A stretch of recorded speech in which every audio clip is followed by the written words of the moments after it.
আমি আজকে আমার গ্রামের বাসিন্দা শ্রী বিনয় কুমারের বাসায় এসেছি। তো উনি দীর্ঘদিন যাবৎ অসুস্থ হয়ে বিছানাগত অবস্থায় শুয়ে আছেন। উপার্জন করতে পারেন না এখন বর্তমানে। তো ওনার সঙ্গে আমরা কথা বলি। দেখেন উনি আসলে কি অবস্থায়, উনি নড়াচড়া করতে পারেন না তেমন। হাত, এই যে পাটা দেখছেন, উনি এই পাটাও শার্ট করতে পারেন না, হাতটা কোনো নড়াচড়া করতে পারেন না। তো ওনার ২ ছেলে ১ মেয়ে আছে। তো বড় ছেলেটা উনার এই অসুস্থতার জন্য উনি ওই ছেলেটা কর্মে দিয়েছেন। তো উনি এখন সাইকেল মেকারের কাজ শিখতেছে ছেলেটা। তো ছেলেটা মাত্র ৪,০০০ টাকা বেতন পায়। আর এই হচ্ছে ওনার আরেকটা ছেলে বঙ্কিম, আর মেয়ে দেখতেছেন এই মেয়েটা আছে, আর ওনার স্ত্রী। তো আমি ওনার থেকে শুনতে চাই যে আচ্ছা বিনয় দাদা, কথাও তো বলতে পারেন না, বলেন তো কি বলতে হবে? আপনি বলেন। এইটা আপনি তো এর আগে আমি দেখেছি আপনি কর্ম করতেন, বীমা কোম্পানিতে চাকরি করতেন। হ্যাঁ, করতাম। হ্যাঁ, এখন তো এটা কতদিন হলো এরকম অসুস্থ? প্রায় বছরখানিক হয়ে গেল। বছর খানেক হয়ে গেল। এখন মানে উপার্জন একেবারে বন্ধ। একেবারে বন্ধ। আর আমি তো জানি, আপনাকে চিনি, আমার বাড়ির পাশে যেহেতু বাড়ি, তো আমি নতুন করে আর কিছু আমি জানতে চাচ্ছি না। যেহেতু আপনি শুধুমাত্র ওই বেতনটা পেতেন, ওইটাতেই সংসার হ্যাঁ, চলতো। ওটাতে চলতো। হ্যাঁ, আমি এগুলো জানি। আর তার একটা হ্যাঁ আমার কাজল দিলাম, একটা গরু আছে। হ্যাঁ ওই এই গরু থেকে চল। আচ্ছা, আমি বুঝতে পারছি। আপনি একটু একটু আর কথা বলেন না, আমি জানি এটা ব্যাপারটা। আমি ওই কথাটা আমি বলি ভিউয়ার্স, আমি ওনার এই যে উনি যে কষ্টটা কথা বলতে চাচ্ছেন, হ্যাঁ আমি এটা জানি। দেখেন ওনার তো উপার্জন বন্ধ হয়ে গেছে। আর এই যে ছেলেটাকে দেখছেন না, আমি কয়েকদিন আগেই ওর বাবার কথা আমি জিজ্ঞাসা করলাম। তো ছেলেটা বলল, ওই ছেলেটাই আমাকে বলল যে আমি বলতেছি যে তোমাদের কিভাবে সংসার কিভাবে চলতেছে। তো তোমার ভাই নতুন কাজ করে, বেশি বেতন পায় না, তো তোমার সংসারটা কিভাবে চলছে। তো এই ছেলেটা আমাকে যেটা বলল যে ওই যে গরুটা আছে না, দুধ বিক্রি করে মানে তাদের সংসার চলে। তো এটা শুনে আমার নিজের আসলে অনেক কষ্ট লাগছে যে মানে আসলে এই সংসারের হাল ধরেছে একটি গরু। ভিউয়ার্স, এই যে যে কাজলি নামের গরুটি, হ্যাঁ যেটা এই সংসারের হাল ধরেছে, এই গরুটিকে আমি দেখাচ্ছি। দেখেন এই গরুটি এই সংসারের হাল ধরেছে। কাজলির ব্যাপারে আমি আমার এই বৌদির কাছে জানতে চাচ্ছি, কাজলি কতটুকু করে দুধ দেয়? কাজলি আমাদের এখন দুধ দিচ্ছে 1.5 কেজি করে। 1.5 কেজি, মাত্র 1.5 কেজি দুধ আসে। আর আপনাদের সংসারটা মূলত এই গরুর থেকে চলতেছে এটা? আগে গরুর থেকেই আমাদের জি সংসারটা বেশি চলে। জি জি। তারপরে উনার ধরেন অসুস্থ হয়ে এখন উনি মানে হালটা আমার গরুই ধরেছে এখন। আচ্ছা, হালটা গরুই ধরেছে।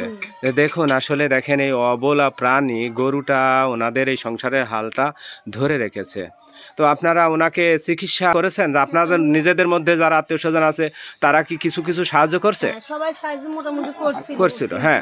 সেই টাকাগুলো দিয়ে ওনার হচ্ছে 2টা চোখে অন্ধ হয়ে গেছে। জি। তো একটা চোখে একবারে অন্ধ হয়ে গেছে, হ্যাঁ। জীবন আর দৃষ্টি খুঁজে পাবেই না না। আর জি। একটা চোখ 20% মতো ভালো ছিল, জি। তার জন্য একবার মনে করেন যে একবার চোখে মাংস কাটা হয়েছে। হ্যাঁ। তারপরে কিছুদিন পরে চিকিৎসা দেওয়ার পরে হ্যাঁ। যখন ওই হ্যাঁ। চোখটা শুকা গেল, জি তারপরে আবার হচ্ছে এই মাংস কাটার পরে লেজটা বসা নিয়ে আসা জি হয়েছে। জি উনি জি। এখন স্পষ্টভাবে সবাইকে এমনি দেখতে পারছে, এইটুকু মানে সান্ত্বনা যে উনি আসলে এখন দেখতে পারছে। কিন্তু উনি চলতে পারেন না। চলতে তো পারে না, আমি দেখতেছি ওনার। দেখেন ভিউয়ার্স, আমি আপনাদের দেখাই, পাটা এভাবেই থাকে, ওনার হাতটা তো এইভাবে। আর ওনার মানে সমস্ত শরীর ব্যথা, উনি যদি হাতটা সরাইতে যাওয়া যায়, এই দেখেন হ্যাঁ কি অবস্থা, আল্লাহ মাবুদ। অনেক ব্যথা। রাখেন রাখেন, কিচ্ছু করার দরকার নেই, রেখে দেন। তো ঠিক আছে। তো ভিউয়ার্স, আসলে উনি ওনার এই সংসারে অন্ধকার নেমে এসেছে, যেহেতু উনি একমাত্র উপার্জনক্ষম ছিলেন। তো ওনার সংসারটা একেবারে অন্ধকারে নেমে এসেছে।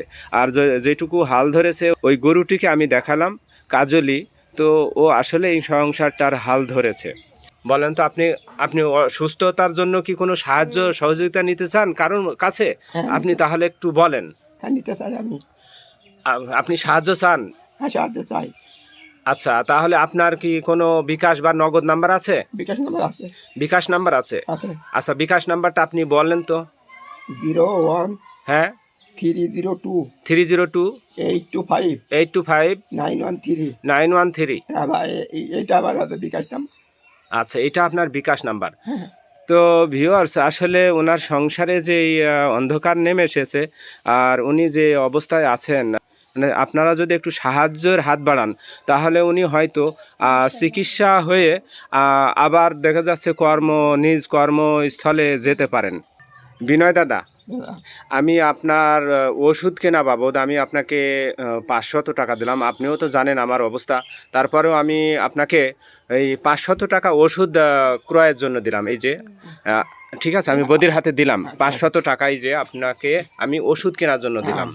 আর আমি তো অনেকের কাছেই সাহায্যের কথা বললাম, দেখি অনেকে সাহায্যের কথা বলেছে, ওনারা আপনাকে সাহায্য করবে। 10-এর লাঠি 1-এর বোঝা যেমন, তো আপনারা যদি অল্প অল্প 50 টাকা 100 টাকা আর যার যেমন সামর্থ্য আছে এই মানুষটির জন্য, এই যে ছোট ছোট এই যে বাচ্চাগুলো দেখছেন এদের জন্য, হ্যাঁ, এদের জন্য ওনার আসলে সুস্থতা হওয়া জরুরি। তো আপনারা যেই সমস্ত ভাইয়েরা আপনারা ওনাকে সাহায্য করতে চান, স্ক্রিনে আমি নম্বর দিয়ে দেব, ওনার বিকাশ নাম্বার, ওনাকে আপনারা দান করবেন। এই রমজান মাসে যেমন 1 টাকা দান করলে 10 টাকা পাওয়া যায়, এই হিসাবে ওনাকে আপনারা সাহায্যের হাত বাড়িয়ে দেবেন।